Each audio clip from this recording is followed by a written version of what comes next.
capítulo 13, e verso de número 10, se encontrou, diga amém. Amém. E ensinava no sábado, em uma das sinagogas, e eis que estava ali uma mulher, que tinha um espírito de enfermidade.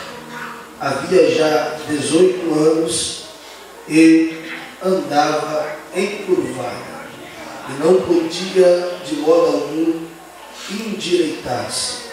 E vendo-a Jesus, chamou-a a si e disse-lhe: mulher, está livre da tua enfermidade. Quem confirma, diga amém. Amém. Assentai-vos. Essa história bíblica é apenas mencionada por Lucas, que vai nos transmitir por meio da Escritura a revelação, vai nos transmitir o acontecimento que aconteceu nesta feita. A Bíblia diz no verso de número 10 que Jesus estava em uma sinagoga, e o dia que ele estava era sábado, e a Bíblia diz que ele estava ensinando na sinagoga, pregando na sinagoga.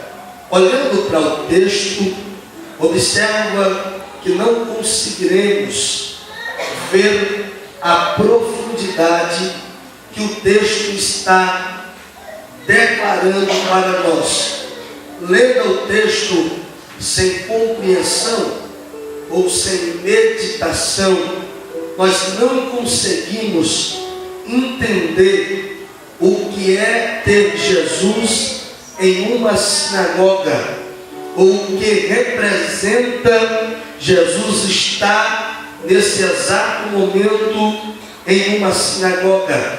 Para nós entendermos nesta noite o que vem a ser Jesus nesta sinagoga, precisamos entender o que é uma sinagoga, quando foi criada a sinagoga, por que foi criada, quando foi criada e qual o propósito da sinagoga. A palavra sinagoga significa Assembleia dos Judeus. A palavra sinagoga significa reunião para aprender a lei Torá. Nós, para entendermos, precisamos retornar comigo no Antigo Testamento em poucos minutos, para você entender o que está representado Jesus no sábado em uma sinagoga.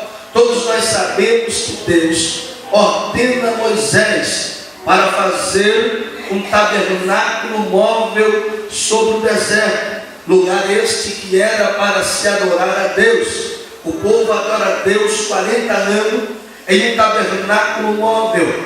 A Bíblia diz que já posteriormente, eles na terra prometida, gozando da promessa, estando no centro da promessa de Deus, Davi vai sonhar em fazer um templo ao Senhor. Porém, Deus não permite Davi construir esse templo em Jerusalém. E Deus vai permitir o seu filho Salomão construir esta magnânima obra. Salomão, posteriormente, vai construir o templo de adoração. E segundo a lei, o lugar de adoração era o templo. Segundo a lei, não existia outro lugar permitido para se adorar a Deus. Era um templo aonde eles subiam 7 vezes ao ano nas festas anuais para se apresentar a Deus, para adorar a Deus. Se tem uma coisa que os judeus se alegravam, é quando chegava a data para subir ao templo. É por isso que o salmista Davi, ele vai dizer: alegrei-me quando me disseram, vamos à casa do Senhor. Era uma alegria para o judeu subir ao templo para adorar a Deus. Eles tinham o templo como lugar sagrado, como o único lugar de falar com Deus, de sentir a presença de Deus, de adorar a Deus. Porém, a Bíblia diz que o povo se apartou dos mandamentos do Senhor. Agora Deus vai permitir que Nabucodonosor, juntamente com os caldeus e os babilônicos, que no ano 605 a.C., eles vão até Jerusalém, destroem Jerusalém, e no ano 586 eles retornam outra vez na terceira leva e vai destruir o templo e também vai destruir os muros de Jerusalém, as portas de Jerusalém, e vai levar cativo todo Manasseu para a Babilônia. Agora fica a pergunta: como adorar a Deus? Como subir ao templo de adoração? Eles estão na Babilônia, 1.100 quilômetros para chegar até Jerusalém. Já não tem mais o templo de adoração, já não tem mais glória a Deus, já não tem apresentar-se a Deus, já não tem um sacrifício a Deus. Eles estão em um país estrangeiro, eles estão em um lugar alheio, eles estão no meio da idolatria, eles estão no meio do engano. E agora, como servir a Deus? Como adorar a Deus? Eles estão vivendo cativo na beira do rio Quebar, eles estão sofrendo humilhação, eles estão dependendo do povo babilônico. Já não tem mais louvores a Deus, já não tem mais o cântico de Sião, já não tem mais a buzina chamando o povo para reunião, já não tem mais altar, já não tem mais levita, já não tem mais sacerdote, já não tem mais templo, já não tem mais cântico, já não tem mais a leitura da Torá, já não tem mais o dia da Páscoa. Eles estão vivendo em cadeias. Foi no meio da Babilônia que Daniel e os seus amigos conseguiram um decreto, conseguiram uma autorização para levantar no meio da idolatria um lugar de adoração a Deus. Foi na Babilônia que eles conseguiram autorização para iniciar a sinagoga do Senhor. Foi ali que eles conseguiram o edito do rei para prestar culto ao seu Deus. A princípio não precisava de lugar fixo, não precisava de um templo. Eles serviam a Deus com a sua sinagoga nas casas, eles serviam a Deus com a sua sinagoga nos túmulos, eles serviam a Deus com a sua sinagoga escondido em lugares alheios. Mas foi na Babilônia que eles conseguiram um edito para adorar a Deus, porque quem é adorador, ele dá um jeito de adorar. Não importa o bairro, não importa o crédulo dos vizinhos, não importa a circunstância que lhe cerca, não importa a circunstância ao seu redor, não importa a descendência familiar, não importa a condição que a lei está dizendo, não importa o edito que saiu de Brasília, porque o adorador, ele adora a Deus na Babilônia, ele adora a Deus no Egito,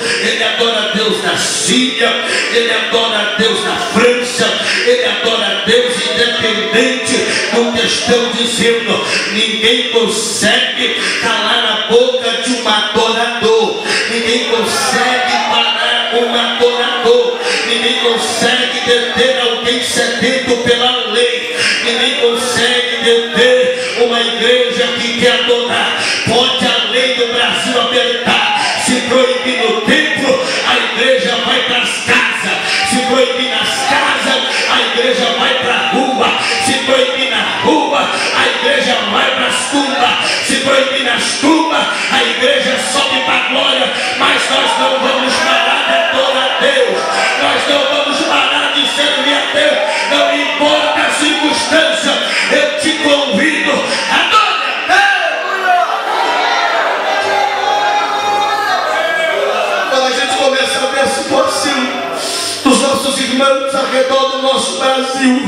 nosso coração dói, a nossa alma dói, porque tem gente que está morrendo lá, tem gente que está padecendo, perdendo a vida, mas em todos os vídeos, em todas as fotos, você vê o rosto deles alegre, porque está indo morar com Deus, está indo cantar a Deus nas mansões celestiais. Nada pode parar a nossa graça.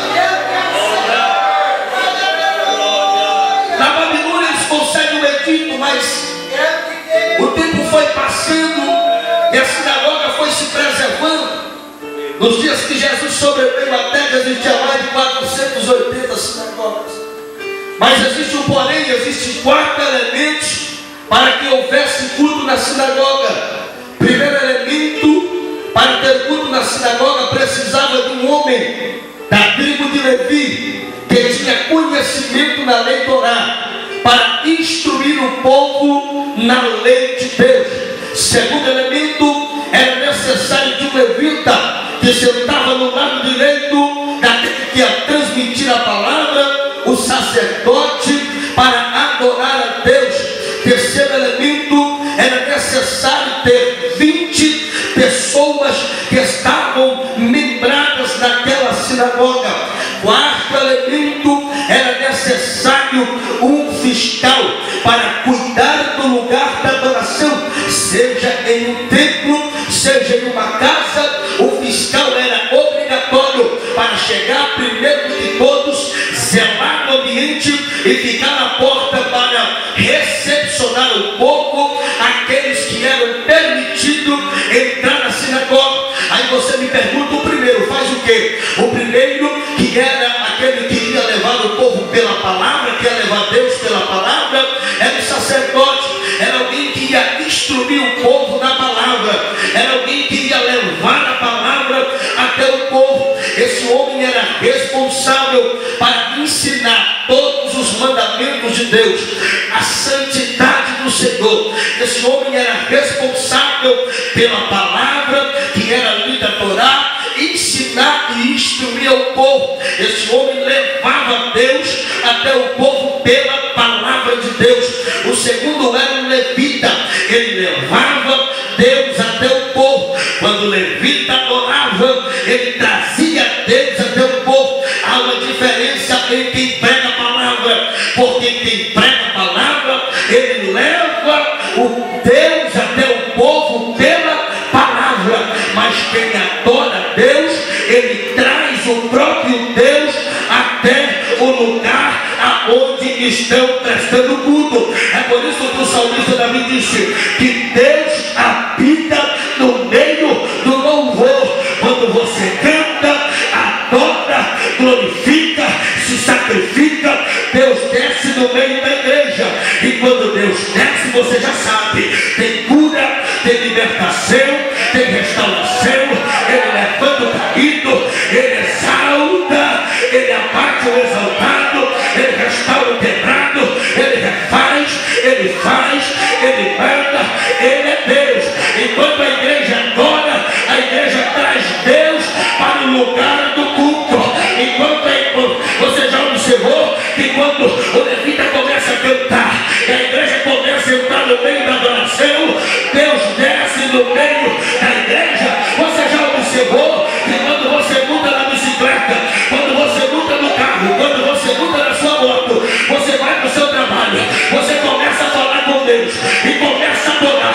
Parece que desce alguém. Sabe o que é isso? É Ele que está habitando no meio da tua adoração, é Ele que está habitando no meio do teu louvor. É ou não é verdade?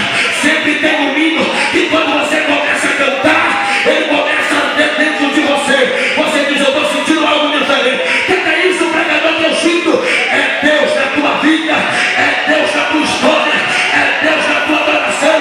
Sabe por quê? Muitas vezes não acontece mais nada.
Quer ver Deus agir, adora. Quer ver Deus mover, adora. Quer ver Deus trabalhar, adora. É um negócio interessante. Quando nós começamos a adorar, Deus desce no meio da gente. Deus opera no meio da gente. É a promessa. Oh, glória. Maravilha. Terceiro elemento, o primeiro nós não falamos por causa do tempo. Terceiro elemento era 20 membros na congregação, na sinagoga, que é uma congregação. Se não tivesse 20 pessoas membrados nesta sinagoga, não era permitido ter um culto. Todo menino, homem, com 13 anos de idade, passa por um ritual de conhecimento bíblico para ser aprovado a maioridade. Isso se chama na língua hebraica Bar Mitzvah. Esse ritual vai lhe garantir a maioridade com 13 anos de idade. Ele passava na prova, ele já era maior, ele respondia pelos seus atos, já podia se lembrar em qualquer sinagoga. Ele era de maior, ele já podia fazer parte do culto ao Senhor, ele já podia ser membro. Era necessário 20 pessoas. Mas o que me chama a atenção é que Jesus veio para quebrar os protocolos. Se chegasse 18 não tinha culto. Se chegasse 19 não tinha culto. Se chegasse 20 tinha culto. Mas quando Jesus veio, ele começa dizendo assim: aonde estiver 2 ou 3 reunidos, ele estava dizendo culto, eu estarei no meio de vós. Aonde estiver 2 ou 3, a igreja pode estar cheia, mas a igreja pode ter 2 crentes, que Ele está no nosso meio, que Ele está conosco. Jesus veio para quebrar o protocolo. Aonde tiver um adorador, eu vou estar com ele. Aonde tiver um crente falando no meu nome, eu estou ali com ele. Aonde tiver alguém reunido no meu nome, eu estou no meio dele. E tudo que for ligado na terra, Jesus também liga no céu. Quando você está reunido no nome de Deus, você ora e Deus atende. Você pede e Deus responde. Você chora e o anjo leva a tua lágrima até o trono da graça. Você canta e a misericórdia desce. Você pede, tem libertação. Ele vem para quebrar o protocolo. Ele vem para quebrar a barreira. Ele vem para dizer: eu estou com a minha igreja. Eu estou com os adoradores. Eu estou com aqueles que me adoram. Ele está conosco. Quarto elemento, era necessário um fiscal. Esse fiscal era responsável pela santidade do lugar. Era responsável por aqueles que iriam entrar.